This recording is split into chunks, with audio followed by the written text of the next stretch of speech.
All right, guys, this is one of the booths that everyone had feedback on and wanted to see really bad. This is the Blacklake XT1 booth, and we're over here with my buddy Seth.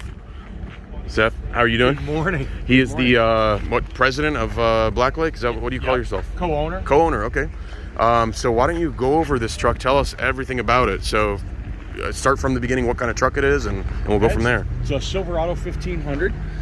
This is the pre-MCM, but we are updating fenders and front bumper to meet the MCM. But it's a Silverado 1500 current gen. And the intent was really to go as close to a pre-runner build as we could, but still maintain everyday drivability, for the most point, dealership serviceability to it. So get a real high-performance truck. Really, it's in the Raptor TRX vein. We're cheating a little bit because we have a little bit of things that we can do that they can't do in production. But really, it's for that customer that just wants a GM and they want something badass to go. No, you're all right. to go drive. So the front, we do the panels and we do all the suspension. Okay, let's take a look at your suspension. What do you talk us through your suspension? So this is our 3rd generation lower control arm. It's now a FAB control arm. One of the big things you can see, we have a little boot leakage here. Was getting enough curvature in the outside to have full travel and to have all the CV clearances. Okay. This suspension, I think all 3 of them present some challenges. You can see keeping the springs to where they don't hit the half shafts. So that they get the extension on the bottom of the shock there. That sort of prevents you a little bit from what you can do with shock packaging. But the biggest thing that's really preventing you is the CV angles without going into crazy stuff. So we do a lower arm, we do a steer extension. JRI, for those that don't know, absolutely amazing shock company down in North Carolina. Built everything from Formula One to NASCAR to racing shocks. They built these shocks custom for us. So internal bypass with a couple of progression states in both compression and rebound. And then we do a high angle upper ball joint, of course, because the upper ball joint is the one that, as far as ball joint angles, that's the one that limits your travel from that point. One of the most interesting points is this little jobby here. I was going to ask you about that. That's a little align lock. When we were out doing our development testing, we just kept knocking the truck out of alignment. And the little pin, the factory alignment system, is really a setting system. It's not a retention system. So you see it captured behind the shaft here. And that little pin is just pressed into that metal. And it's meant for the technician to be able to line it up. It's not really meant to retain it when you beat the hell out of it off-road. Exactly. So this outer ring actually gets pinched underneath the steering gear bolt, and on the back arm there's another bolt. The back one, there's one on the back that gets caught with the cross member bolt. So the outer ring ties right to a frame member bolt, and then the inner cam that you see within the ring, you can now, once you get the truck aligned, you rotate that to where they match, and then when you bolt that down, now it's physically locked where it can't slide and overcome. Gotcha. That's very cool. Do you have to give any special instructions to an alignment shop to be able to handle that? We have. Those are on our website, and we've got the instruction sheet there that's got the all of the factory torques and images and assembly process and everything for it. So $199. Okay, that's awesome. Does that can you make these for different vehicles as well?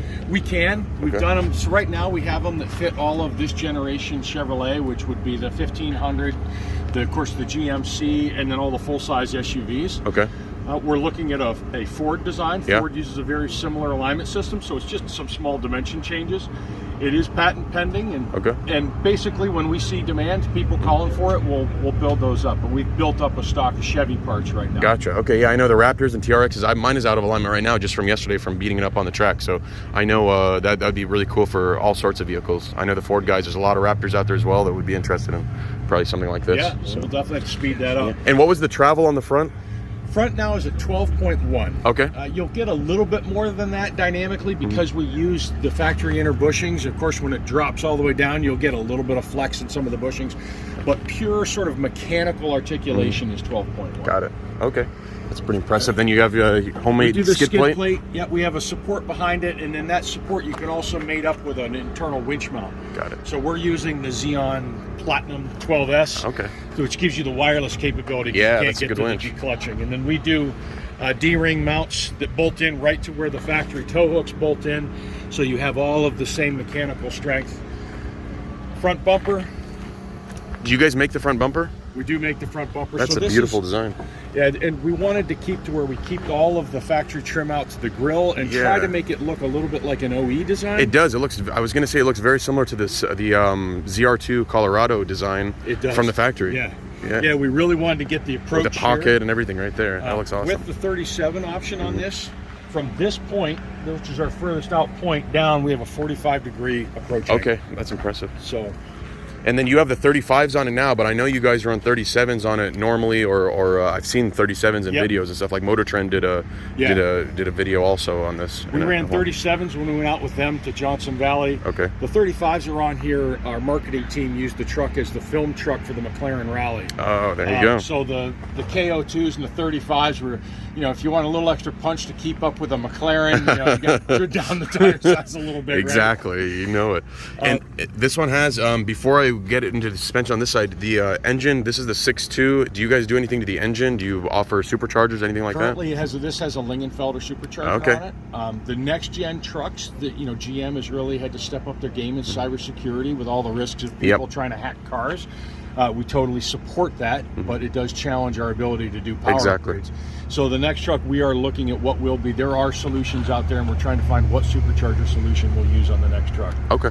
A point I missed on the front suspension, on the other side, you can see better here. Yeah, you do have a blow. Is lantern mark, and I've seen some comments online where people think that they're not extended.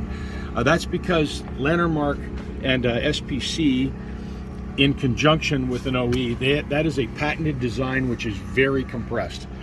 So that's actually an 1.5-inch joust shock in the front. We run 3-inch in the back. Really, the 1.5 inches is just because with front suspension, and for all the guys that have designed it, there's so little space, and you're trying to keep from contacting it too early that we end up running. And I've seen people run wider arms to try to fit stuff in the middle of it.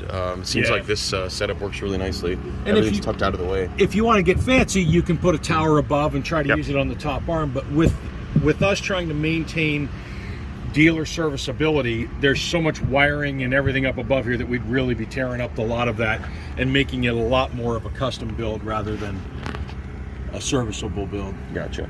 And talk about your the shock towers. Are those the mounts all up here? Is that all? This is all factory shock tower. Okay. We mount the dual reservoirs up here in the front, a lot like Dodge does with theirs. The TRX is up there. Keeps it up out of a lot of the mud. It gets a little bit of air cooling. We're actually looking on the next truck at doing some ducting, some more cooling to those reservoirs, just because the amount of heat you get when you really run heavy off-road. Yep. But it does keep them a lot cleaner. Those are going to get upgraded. JRI right now is working on an upgraded reservoir design. Got it.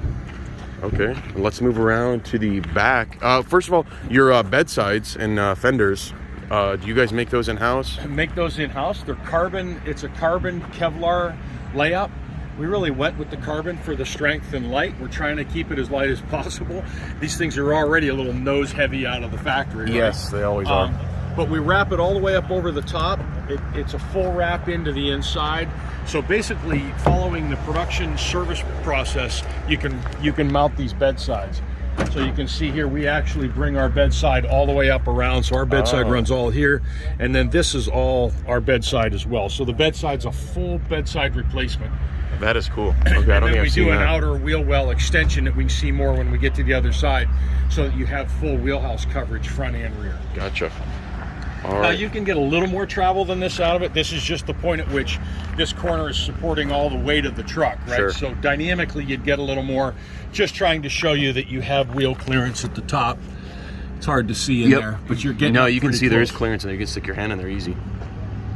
So, okay. Let's go around to this side so we can actually see the... actually, let's talk about the rear bumper, too. So that's also made in-house? Yep, we make that in-house. And the big one with that was trying to get as much departure angle. And we got 45 degrees. With the 37s, again, I think we're at 43 or something with the 35s. But you have that 45-degree approach angle. Well, of course, if you approach something, you might have to come down off of it as well, right? Of course. So the back actually limits you. We're at 40 degrees departure angle.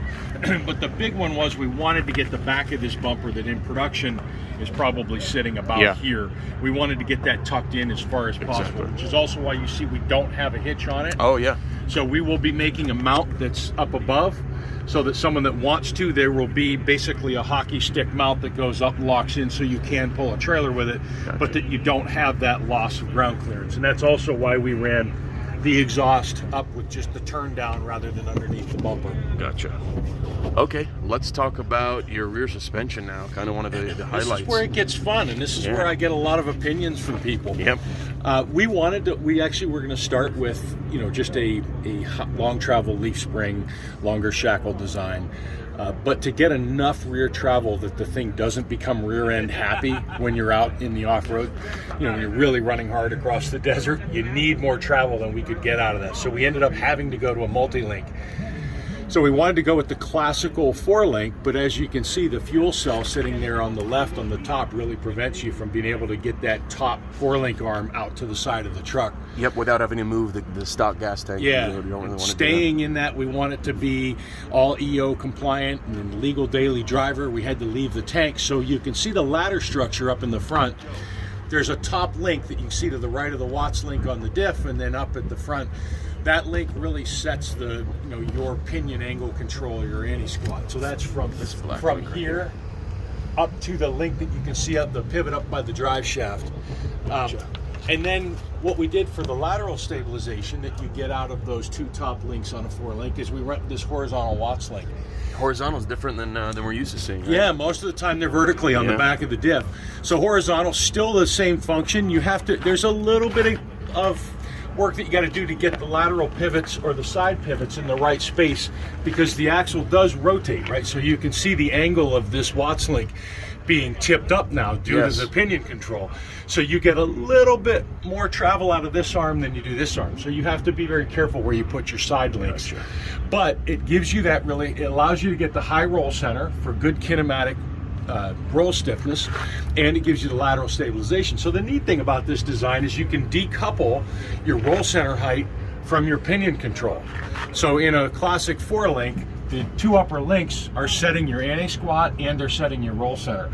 But as soon as you go to this design, now you've decoupled them to where you can actually play with those independently. Got it. Which helps you a bit in packaging your other arm. You just got to know what you're doing now. You got to be experts in the off-road game, which sounds like you guys have a really good idea. We're trying, and to be honest, we have some coaches out there that are incredibly powerful. Of course. So Borla bends this exhaust. So we took the truck down to Borla. This is all bent right from their factory. Amazing guys down there. That's really cool. So they had to actually make it multiple piece just to get these bends, to get it to run this sort of snake path. You just can't do that on one setup on the bend. So this actually, because these arms, they act like windshield wipers and basically block you, create a no-fly zone here. You have to turn outboard before this. So we wanted to get behind the axle and before this, so it was a little bit of a chore to get it tucked out of there. But I see. Oh, sorry, I didn't mean to cut you off. No, it works well, and it maintains the factory rubber suspensions and stuff. So gotcha. That's a bonus. So with this setup, you can't run a factory spare under the truck, right? Yeah, you have to put it in the bed. Yeah, we've run out of space. One, because of the tire size, and two, because that Watts link ingresses into that space. Yeah, exactly. It's kind of hovering right in that area. So this is the current spare mount. We will be updating that. We actually want to increase the strength of that crossbar, so we're going to run an additional bar, and then we'll create a vertical spare storage position and a horizontal. So the guy that wants to run a tonneau cover, you can close it in, and no one will know about it. So we bring the reservoirs up out through the covers there.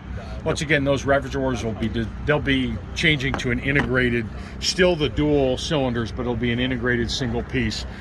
And that's a very minimal, you're not really, it's not intrusive on bed space, which is very impressive. You guys managed to keep everything tucked away towards the sides. It doesn't really take up any room at all. Yeah, thank you. The idea was, this is not the greatest truck to haul lumber in, but of course, with the softer suspension, it's really not going to work that well for that anyways. But for a guy that does want to, go somewhere and go camping, whether it's Glamis, whether it's northern Michigan, and he wants the ability to pack up his cooler and his tent and all of his stuff, you still do have a functional bed, and then the canisters keep you from just sort of filling the bed with mud every time you go to a puddle. Let's talk a little bit about the shock over here, and you have it looks like a dual rate.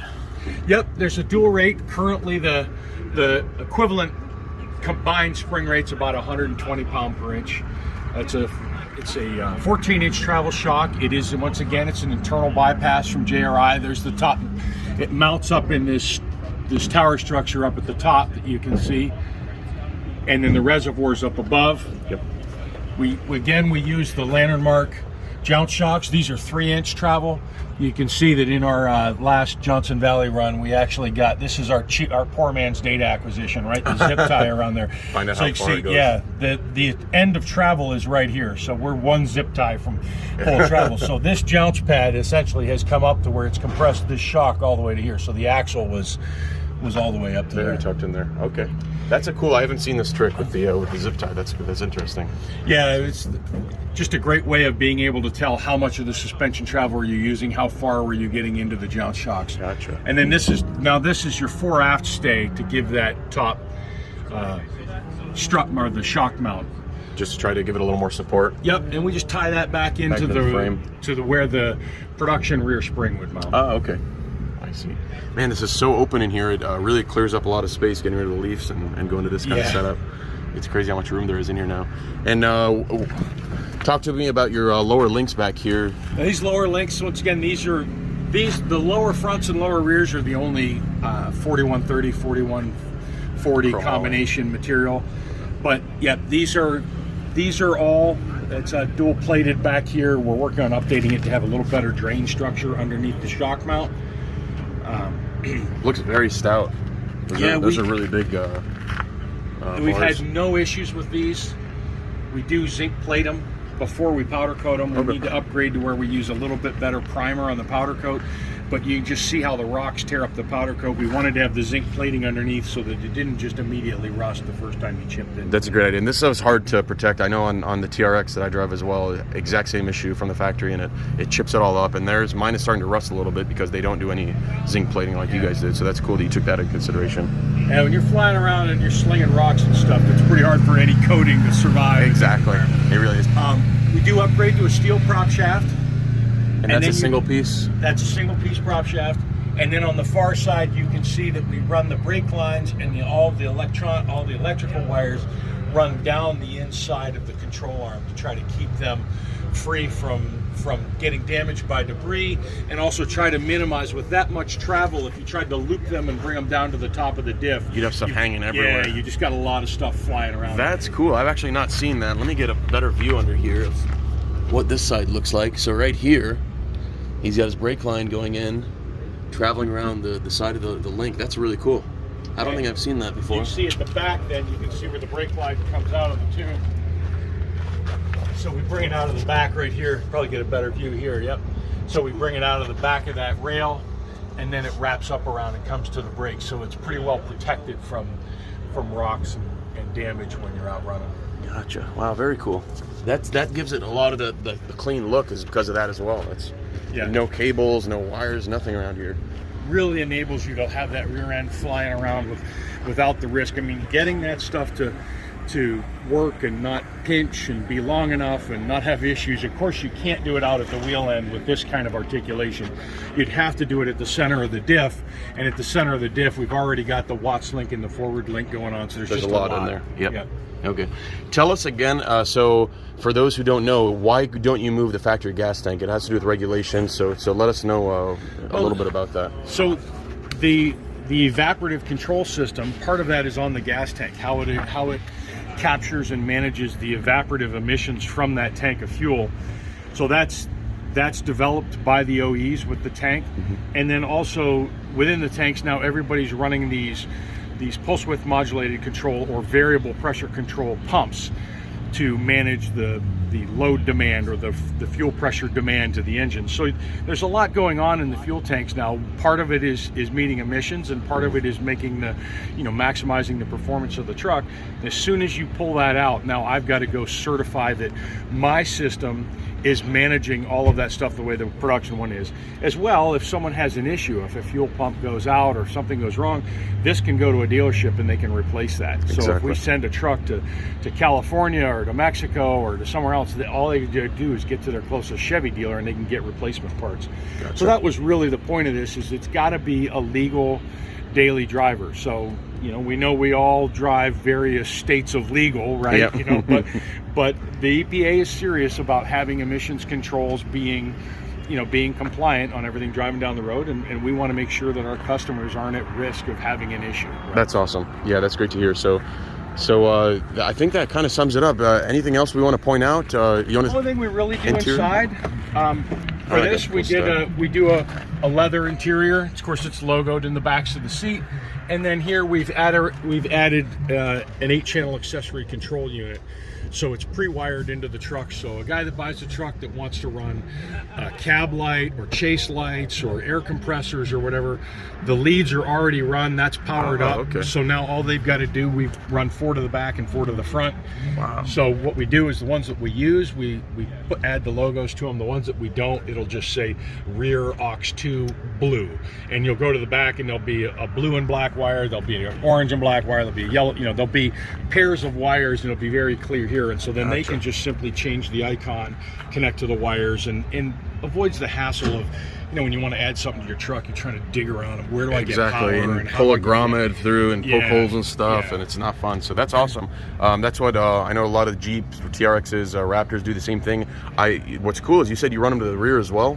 Yep. So what we have on this truck, this truck we're running an E-locker. Okay. We're moving to helical for production, just because the E-locker is something that you got to be really careful engaging, disengaging, not to damage, and it's something that until you need it, this is not really a rock crawling truck, right? It's more of a high speed desert, it's a high speed running truck. So the helical is always there. You don't have to turn it on, you don't have to turn it off. And then the other thing, as you transition from dirt to pavement, an E-locker is not the greatest on the pavement, right? Exactly. They chirp it.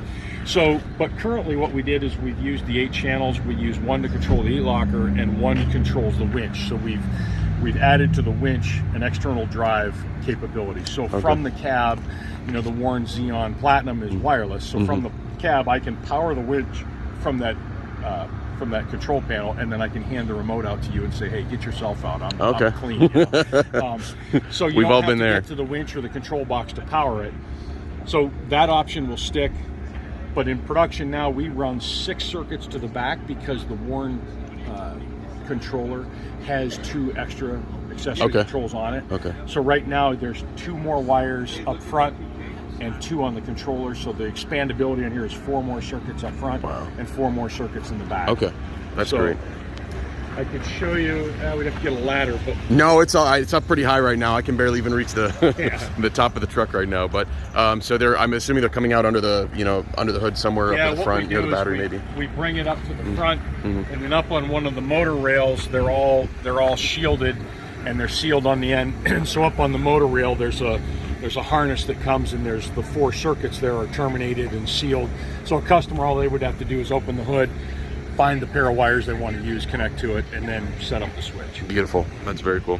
And so this red truck here is one of their SEMA builds, and then I think you're taking it to PRI. You said this one will get cleaned up and go to PRI. Okay. And the blue truck here, which is the 5.3, again supercharged, that was our main chassis development truck. So we're currently on our 5th shock tune, and about our 3rd or 4th set of springs, tune in the springs. And for the guys that know, you're continuously looking at trying to make sure you have enough front capacity to manage things that the front hits, and have the rear tuned so that it doesn't get tail happy when it's going over stuff. So there's a constant balance between changing front and rear spring rate, and then there's the constant balance of changing the damping. And you said the rear has how much travel? It's 17.5 inches. 17.5. That's very impressive. Yep. Okay. I really like this color. I would go for this over the red personally, but the red really pops too. You're onto something really interesting here. That a lot of people express their frustration with putting panels on, about how the panels, once you really run them hard, they crack. Paint cracks. If you look from the back, you'll see how this is literally bowed in. Yeah, a little bit of a this bow top rail. Yep. This truck, when we were in Barstow, the front bed bolts literally came out, and the whole bed was lifting at the front. So it was twisting. It was trying to taco because the back was tied down and the front was lifting enough that the compression on the top load on the top of the bed actually bowed this rail. We have not touched the panels or touched the paint. There's been no touch up to this. After the point where it got loaded so much that it bent the top rail. Yeah, you can see it. It hasn't cracked any of the panels. So that was a real, even though it was sort of frustrating to get that bend, it was a huge testament to the strength of the panel and the fact that you can actually go out and beat these things and not have to worry about the panels. Definitely. Beautiful. Awesome. Very cool. So you've seen it here. If you guys have any questions about the trucks, hit us up in the comments. You can also add Blacklake on Instagram, and I believe it's blacklake.xt1. Yes, is that right? Yes, sir. So add them on Instagram. Do you guys have any other social media that you're on? No other social media. The website's teamblacklake.com. Teamblacklake.com. We'll put a link down in the description of the video as well. Yeah, Seth is a super cool guy. He's very open to questions and comments. If you guys have anything to say, any questions about the trucks, feel free to reach out to him. Very accessible on Instagram as well. So yeah, hope to see you out in one of our off-road trips, hopefully in the future, and maybe we'll get to see these things in action, do some comparison videos, things like that to other trucks. So should be a good time. It will be a good time. Awesome. Well, thanks again. Thanks, I appreciate Bob. it.